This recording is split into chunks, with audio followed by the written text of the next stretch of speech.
তো বন্ধুরা এগুলো আসলে কি জিনিস চলো জানা যাক। বন্ধুরা আমার হাতে দেখতে পাচ্ছ প্লাস্টিকের ডিব্বা, এগুলো আসলে ডিব্বা না, এগুলো পোকা ধরার ফাঁদ। এটা লাউ এবং মিষ্টি কুমড়োতে পোকাটা দেখা যায়। হ্যাঁ বন্ধুরা, আমার হাতে যেটা প্যাকেট দেখতে পাচ্ছ এটার দাম হচ্ছে 30 টাকা, প্লাস্টিকের ডিব্বাটার দাম হচ্ছে 15 টাকা। চলো বন্ধুরা বেশি দেরি না করে ফটাফট এটার সেটা করি।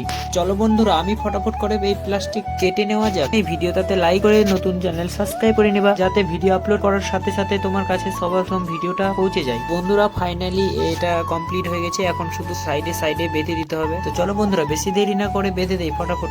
এই চাঙিটাতে আমি বেঁধে দিলাম, আর এটা আমাকে এখন টমেটোর গাছে সার দিতে হবে, আর এটা আমি খুঁড়ে রেখে দিয়েছিলাম তোমাদের দেখাবো বলে। আর এই যে বন্ধুরা ঝটফট করে আমি তাড়াতাড়ি সারটা দিয়ে ফেললাম। তোমরা সবাই দেখছো তাড়াতাড়ি দিতে হবে, কারণ সামনে আমাদের নবান আছে। বেশি দেরি না করে সুন্দর করে আমি সারটা দিয়ে দিলাম, যেটা তোমরা দেখতেই পাচ্ছ ভালো করে। আর পিছনে আছে আমাদের আলু, পেঁয়াজ, রসুন, যেটা আমাদের প্রতি বছরের ন্যায় এবারও লাগানো হয়েছে। আর জমিতে একটা লাউয়ের গাছ লাগিয়ে দিলাম, আর এক বাটি জল দিয়ে দিলাম। আর এখান থেকে ব্লগটা আমি শেষ